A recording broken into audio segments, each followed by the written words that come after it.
The stars looked calm, but Captain Leon Rhodes knew better. She stood on the bridge of the horizon, Earth's newest deep space cruiser, watching distant lights flicker across the galaxy. Her ship had just returned from a 6-month patrol along the outer rim. Most of the crew was ready to relax. Leon wasn't. "Commander," said her second-in-command, Raj, stepping beside her. "Telemetry from the border station is in. Something's not right." Leon nodded. "Show me." On the screen appeared a map of the outer colonies. One blinking red light caught her attention. The mining colony on Juno 5 had gone silent. No distress calls, no traffic, just nothing. Raj spoke again. Their last signal mentioned a fast-approaching object. Then all systems cut off. Leon frowned. "Pirates." He shook his head. "Too clean. Pirates don't wipe out entire stations without taking something." Leon stared at the dark spot on the map. "Plot a course. We're going to Juno 5. The horizon arrived 2 days later. What they found chilled the crew to the bone. The colony was gone. Buildings torn apart. Ships melted into slag. No bodies, just ash and twisted metal. The wreckage floated in silence. Leon stood in the observation deck, jaw tight.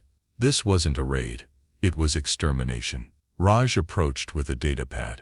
"We recovered fragments from the attack. Look at this." She scanned the footage.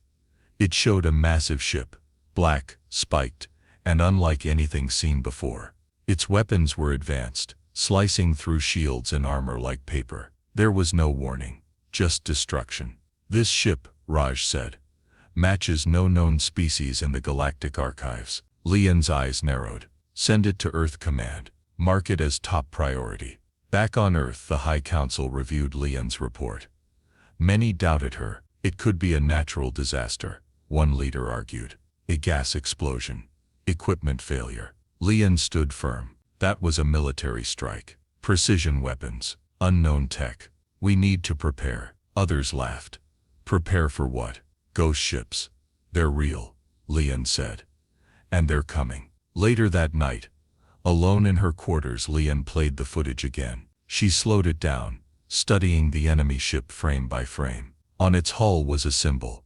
3 sharp claws wrapped around a dying star. She didn't recognize it, but it sent a chill down her spine. Then her communicator beeped. A new message. Unknown source. Untraceable. It read, "We are the Zarketh. You will kneel or burn." Leon stared at the words. Then, without flinching, she tapped her screen and replied, "Earth kneels to no one." She stepped back onto the bridge. "Ready the fleet," she said. This was just the beginning.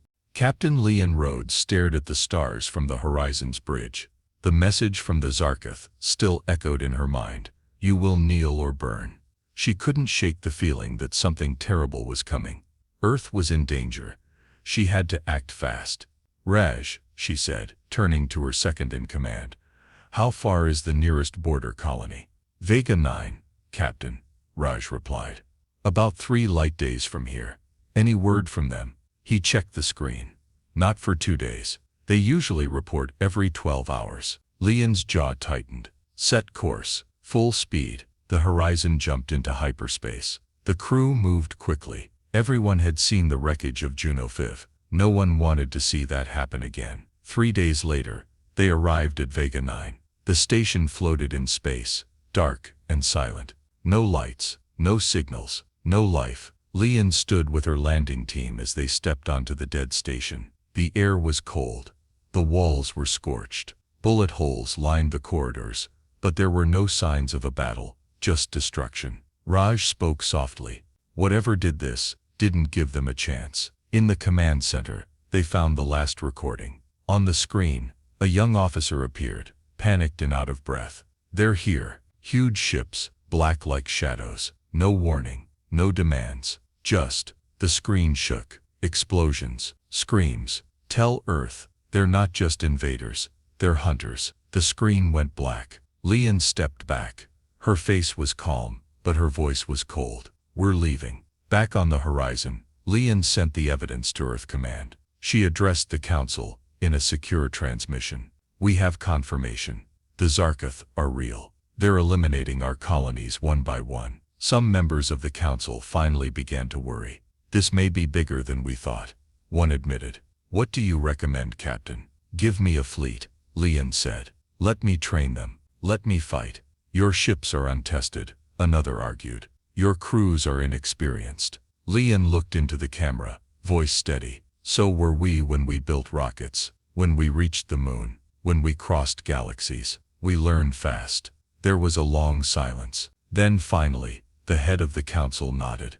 You'll have your fleet. Over the next few weeks, Leon worked non-stop. She trained her crews in advanced tactics. She updated ship systems. She ran drills, again and again, teaching her teams to move fast, think faster, and strike hard. They're stronger than us, she told her pilots, but they don't know us. That's our edge. Every night, she watched the same footage. The Zarketh ships, their weapons, their brutal attacks. She studied them like a puzzle she had to solve. Then one morning, Raj rushed to the bridge. Captain, we've picked up a signal. A Zarketh scout ship. It's heading straight for Earth. Leon didn't hesitate. All ships, battle positions. We intercept now. As the human fleet moved into formation, a sharp voice broke through their comms. It was deep, cold, and filled with pride. We are the Zarketh. You are prey. We are the end. Leon stood tall, staring at the enemy ship on the screen. No, she said quietly. You've just met your match. The Zarketh scout ship was massive, shaped like a blade and painted black as deep space. It flew with calm confidence, as if it feared nothing. Captain Leon Rhodes watched it from the Horizon's command deck. Enemy ship approaching fast, Raj reported. Weapons armed. No signs of communication. They don't talk, Leon said. They destroy. She turned to her fleet, 5 human ships, smaller but faster. Each was equipped with upgraded weapons and shields, thanks to weeks of non-stop work. Stay sharp, she ordered. We don't need to overpower them. We need to outsmart them. The first strike came quickly. The Zarketh fired a beam of red energy that sliced one of the smaller ships in half. No survivors, Raj said grimly. Stay focused, Leon snapped. We make them pay. She launched a counterattack. Her ships danced around the enemy like wasps, hitting from different angles. The Zarketh ship was powerful but slow. Leon noticed a weak point, an energy vent near the rear thrusters. Focus fire there, she ordered. The human ships swarmed in. One pilot, Lieutenant Mara Chen, flew dangerously close and dropped a bomb into the vent. The explosion was small, but enough. The Zarketh ship stumbled. We hit it, Mara shouted. Leon's voice stayed calm. Don't cheer yet. The enemy ship, damaged but not destroyed, turned and fled into deep space. They're retreating, Raj said in disbelief. No, Leon said. They're observing. Testing us. Back on Earth, the news spread fast. Humans had survived a direct Zarketh attack. It wasn't a victory, but it was proof. The Zarketh could bleed. Leon addressed the High Council again. They won't stop, she said. That was only a scout. The real invasion is coming. And what do you propose, Captain? A council member asked. We fight smart. We fight together. And we build a trap. Leon gathered her most trusted officers in the war room. She pointed to a large star map. This is the Helix Nebula. Low visibility. Strong electromagnetic fields. The perfect place for an ambush. We hide our fleet there. Raj asked. Yes, Leon said. We mine the area. Set traps. Turn the terrain to our advantage. The plan was dangerous. Some officers weren't sure. What if they don't take the bait? Mara asked. They will, Leon said. They want to break us in front of the galaxy. They'll come in force. Before leaving for the nebula, Leon made one last stop to meet an unlikely ally. A small alien ship docked with the Horizon. Its crew were survivors of a Zarketh attack years ago. The Valari. Thin, pale beings with sharp minds and bitter memories. Their leader, Drex, spoke softly. You fight them? He asked. Leon nodded. We do. They don't fear death, Drex said. But they do fear something else. What? Failure. Leon thought about that. Then we give them exactly that. With the Valari's help, Leon's fleet moved into the Helix Nebula. They laid mines, hid drones, and programmed decoys to confuse enemy sensors. Days passed in silence. Then Raj called out, "Captain, Zarkith fleet detected. 6 warships, all heading straight for us." Leon stood in the center of the bridge, calm and ready. "All ships to battle stations," she said. "This is our moment." She looked into the dark storm of the nebula, where death waited. "Let's show them what humans are made of." The Helix Nebula swirled like a storm of gas and shadow. It was a place where sensors failed, and visibility dropped to near zero. To most, it was a dangerous maze. To Captain Leon Rhodes, it was the perfect battlefield. The human fleet waited in silence, engines off, lights dim, mines hidden across the region. Drones floated like ghosts, feeding fake signals to confuse the enemy. On the horizon, Leon stood tall at the front of the command deck. Her voice was calm. "Enemy ships entering the nebula," Raj reported. 6 Zarkith warships. Formation spread. "They're cautious," Leon said. "Good, let's make them more afraid." The first mine detonated. A burst of energy ripped into one of the Zarkith ships. It didn't destroy it, but it tore a hole in its side. "They're scanning," Raj said, "looking for more traps." "They won't find all of them," Leon replied. "That's the point." The human fleet moved like hunters. They stayed hidden, firing from unexpected angles, then vanishing into the nebula. The Zarkith ships fought back, their heavy weapons burning through gas clouds, but they couldn't see clearly. Every shot they missed gave humans time to strike again. Lieutenant Mara Chen led a small squad around the flank. "We've got visual," she whispered, targeting their command ship. Leon's voice came through the comms. "Be sharp, one mistake, and they'll crush you." Mara's fighters dove from the mist and fired. Lasers hit the enemy's hull. The Zarkith turned to chase, but fell right into a second minefield. 2 Zarkith ships were torn apart in seconds. Cheers broke out on the horizon's bridge, but Leon raised a hand. "Save it, we're not done." Then came the real test. The lead Zarkith ship, the largest of them all, broke through the trap. Its weapons were stronger than expected. It destroyed 2 human ships with one strike. "They're targeting our center line," Raj warned. Leon stared at the enemy vessel on screen. "That must be Commander Vorex." Raj looked up. "You're sure? He doesn't run, he fights." Leon made a bold choice. She ordered the horizon to move straight toward the enemy. "Captain," Raj asked, startled, "we'll be in firing range." "I know," she said, "but so will they." As the horizon charged forward, it fired a precise burst at the Zarkith's weapon system. Spark exploded across their hull. Vorex's ship slowed, but it didn't stop.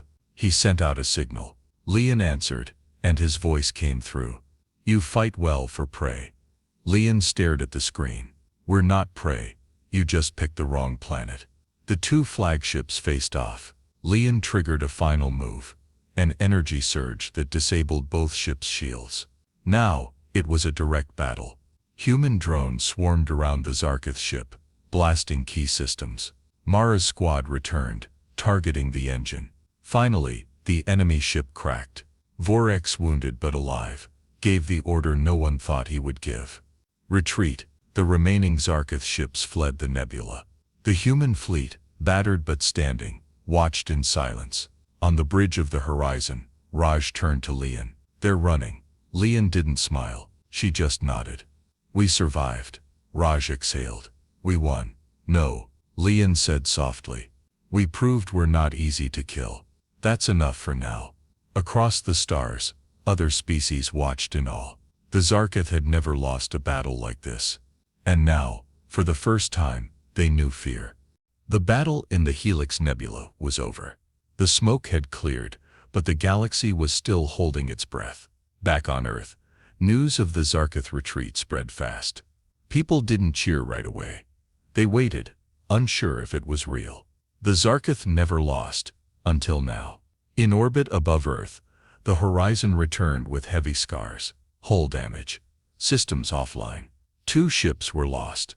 Many brave pilots would never come home. Captain Leon Rhodes stood in the memorial chamber, a quiet space filled with soft light. A screen listed the names of the fallen. She placed her hand on the glass and whispered, "You didn't die for nothing." A ceremony followed. The High Council invited Leon to speak. The galaxy was watching. She stood before the cameras, her uniform wrinkled, and her voice steady. "We did not win by being stronger," she said. "We won by refusing to be afraid. The Zarketh thought we would run. We didn't. And now they know we never will." The speech was broadcast across human colonies and beyond. On distant planets, survivors from other species watched. Some wept. Others stood tall. Hope had returned to them. Later, in the strategy room aboard the Horizon, Raj updated Leon. Signals from 7 planets, all sent messages after the battle. They want to talk. They want to help. Leon raised an eyebrow. Who? Old enemies of the Zarketh, survivors, small civilizations that went into hiding. Leon leaned over the table. We're not alone anymore. Still, the Zarketh were not finished. Scouts picked up strange movements in deep space. New ships were being built. The enemy was quiet, but not gone. Raj said what they were all thinking. They're planning something. I know, Leon replied. They hate to lose. She walked to the window and looked out into the stars. They'll come again, stronger, smarter, but next time we'll be ready. On Earth, factories shifted into high gear. New ships were built, faster and stronger. Soldiers trained harder. Commanders studied every second of the battle. The world had changed. Humanity was no longer just another species in the galaxy. It was something else now, something stronger. In her quarters, Leon reviewed the last transmission from the Zarketh before they fled. The voice of Commander Vorax played once more. You fight like us. She closed the message and stared at the stars outside her window. No, she said quietly. We fight like humans. 1 month after the battle in the Helix Nebula, Earth was no longer the same. Where once there had been fear, there was now purpose. Shipyards worked day and night. New cruisers were being built, faster, stronger, smarter. Defense systems were upgraded across every human colony. Pilots trained in zero-gravity combat. Engineers studied Zarketh technology from the wreckage left behind. Humanity wasn't just preparing for survival anymore. It was preparing for leadership. Captain Leon Rhodes stood at the center of a large meeting hall in Earth's capital. Around her sat delegates from other species, those who had once feared the Zarketh, and those who had lost everything to them. The Volari were there, along with 3 other races who had never before spoken to humans. Their faces were different, their languages strange, but their eyes shared the same look. Hope. Drix, leader of the Volari, stood to speak. Your people did what we thought was impossible, he said quietly. You made them retreat. Leon nodded. We didn't do it alone. You helped. Your warnings, your knowledge, it saved lives. A delegate from the Oran Alliance leaned forward. We wish to share technology, resources, anything you need to fight them again. Leon paused, then said clearly, we're not looking for war. We want peace. But if war comes, we won't run. The room fell silent. Then, one by one, the delegates stood in agreement. Back aboard the Horizon, Raj walked beside Leon through the ship's hangar. New fighters gleamed under bright lights. Repaired ships stood ready. Strange, Raj said. After all we've seen, we're still here. We're not just here, Leon replied. We've changed the game. He looked at her. Do you think the Zarketh will come back? Leon didn't answer right away. She stared at a star map where distant signals blinked like warnings. Yes, she said at last. They will. They won't accept defeat. Far beyond the edge of known space, in a cold and dying system, Zarketh ships gathered, larger than before. New weapons hummed. Commander Vorax stood on the bridge of a massive warship, his eyes glowing faintly. He watched a hologram of Earth, quiet and blue in the distance. He whispered, next time, no mercy. Back on Earth, the human fleet launched again, this time not to escape or defend, but to explore and prepare. Lian's ships led the way, flying in tight formation, engines glowing like fireflies in the dark. The galaxy was watching. The predators had learned to fear something new, humans who refused to fall. In the final scene, Lian stood alone at the observation deck of the horizon, looking out at the stars. She remembered the first time she saw a Zarketh ship. The fear, the silence, the death. Now, she saw something else. Possibility, power, and pride. She spoke softly, her voice steady. "Let them come. We're ready."